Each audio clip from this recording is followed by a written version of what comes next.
Some brighter news. It's time for a little bit of sunshine, and this Friday it's a little bit different. Instead of a story from across the country, we're going to do some stories right here at this table. We've been in and out of town, so we figured we would give you guys a little bit of a glimpse of where we've been, what we've been doing, and a little glimpse at what our Jim Howard and where he's been. Merritt's up first. Yeah, what you got? My mom and sister and best friend came, and we took Haven to an ECU game. This picture is actually from her first ECU game with our producer and his wife Morgan. For everyone wondering about Haven, she is so big. We love her so much. And then, wow, these are fast today. But that is actually a little baseball team. It'll loop again, don't worry. That my fiance Trey is now coaching. They're 11 years old or around that age, so lots of fun. We are out at the ball field almost every weekend, it feels like. So definitely kind of crazy, but lots of fun. Haven's growing up. Last night we went to a bingo game as well for breast cancer. Jacyn was there, Courtney was there, everyone. It was wonderful, so just lots of fun. Again, And most recently, so that you're seeing those pictures of Merritt and I, it was at Bingo for Breast Cancer. It was last night, and let me tell you, we had an absolute time. Blast. We had so much fun. One of the women that you saw with the basket there, she's actually a breast cancer survivor. She she's been cancer free since '05.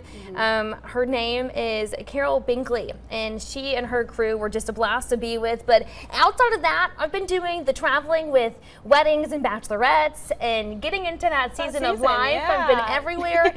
You'll see again that photo of that was filled with greenery. I was up in Montana for one first trip there, and then in Texas for a bachelorette trip, and then of course ECU football. My boyfriend and his friends came over from Chapel Hill to have an ECU Pirate weekend during the App State game. If you saw me in a parking lot with a TV walking down the street, no you didn't.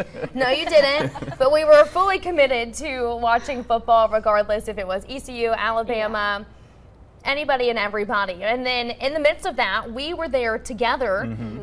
We got to sit next to each other for the ECU App State game, but unfortunately we did lose. But it was still fun. It was still a good time. It was. First ECU game I've been to since I've been here. Did a little bit of, not much traveling myself, but I've been able to kind of get out there as well. And you saw those photos of Jim. Jim is currently in, Tokyo. He was in Seoul earlier this week, and him and his now wife, Shuri, they're taking the adventures across the country. So don't be surprised if he starts speaking Japanese next week. No, I'm just kidding. But he is having a good time over there with everything with that. But yeah, I've been able to do a little bit of fishing for the first time in about a decade or so. Caught about 30 small little fish, and enjoyed myself with other things going on. We had Corporal Kelly Cox, our own Zach Holder, got to finally meet him for the first time since he's been here. That's crazy. How ironic. He's been there for a little while, so we met him a few recently. And then, so yeah, we've all been busy. It's good to get out of here. I know we always talk about detoxing and trying to breathe a little bit, and seems like all of us had a chance to kind of enjoy that as well. I love it. I just see a picture of me and Michael. They're my forever game day date. All right, and without limits to that, still ahead.